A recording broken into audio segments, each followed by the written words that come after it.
मन कभी भी सीधे घाव के रूप में सामने नहीं आता।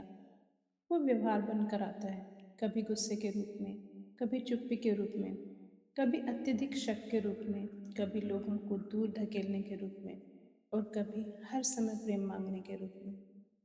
एक धोखा केवल एक व्यक्ति से विश्वास नहीं तोड़ता, वो पूरी दुनिया का चेहरा बदल देता है।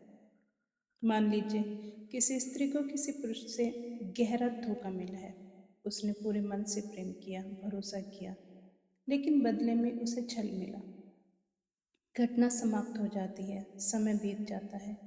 लोग कहते हैं अब भूल जाओ, लेकिन मन घटनाओं को कैलेंडर की तरह नहीं भूलता। वो उन्हें अनुभव की तरह संभाल कर रखता है। धीरे धीरे उस स्त्री के भीतर एक अदृश्य धारणा जन्म लेती है, पुरुष भरोसेमंद नहीं होते। अब समस्या ये नहीं रहती कि उसे एक व्यक्ति ने धोखा दिया।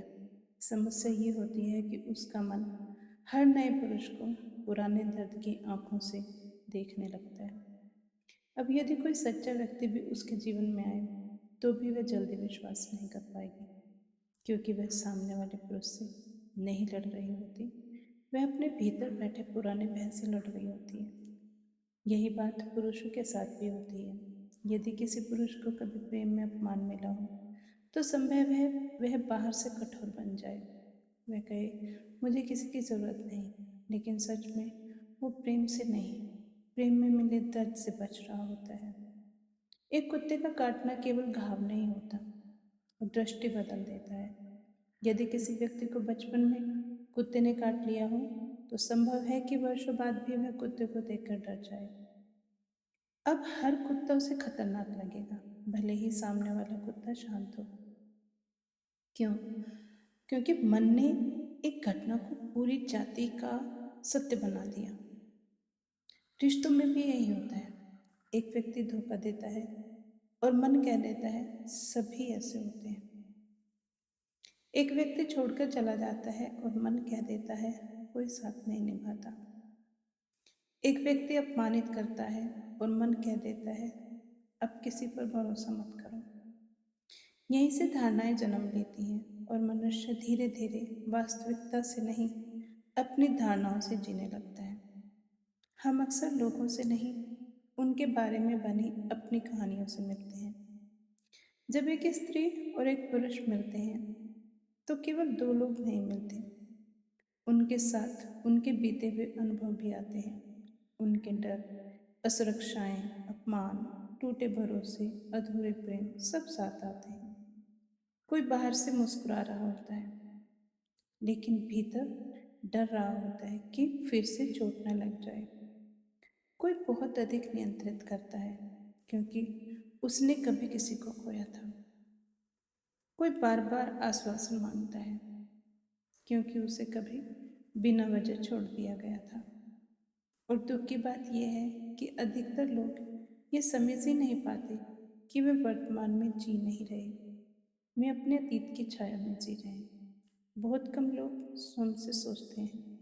मनुष्य का अधिकतर जीवन प्रतिक्रियाओं से चलता है। हम सोचते कम हैं, दोहराते ज़्यादा हैं। हमारे भीतर की जो धारणाएं हैं, उन्हीं के अनुसार हम दुनिया को देखने लगते हैं। यदि भीतर भय है, तो हर व्यक्ति संदिग्ध ही लगेगा। यदि भीतर अस्वीकार का भाव है, तो हर दूरी अपमान लगेगी। यदि भीतर प्रेम की कमी है, तो हर छोटा स्नेह भी जीवन जैसा लगेगा। इसीलिए कई बार समस्या दुनिया में नहीं होती, समस्या उस चश्मे में होती है जिससे हम दुनिया को देख रहे होते हैं। समाधान क्या है? समाधान ये नहीं है कि हम अपने घावों को नकार दें। समाधान ये भी नहीं कि हम कठोर बन जाएं। सच्चा समाधान है अपने भीतर बैठी धारणाओं को पहचानना। जब भी कोई तीव्र प्रतिक्रिया उठे, तो स्वयं से पूछना चाहिए, क्या यह प्रतिक्रिया केवल एक क्षण की है या इसमें मेरे अतीत का कोई दर्द भी बोल रहा है? ये प्रश्न मनुष्य को भीतर से बदलना शुरू कर देता है। धीरे धीरे वो समझने लगता है कि हर व्यक्ति वो नहीं जिसने उसे चोट पहुंचाई थी।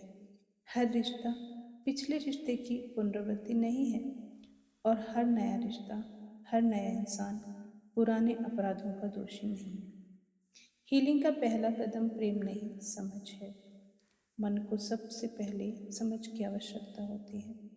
जब हम अपने घावों को पहचान लेते हैं तो हम दूसरों को दंड देना बंद कर देते हैं।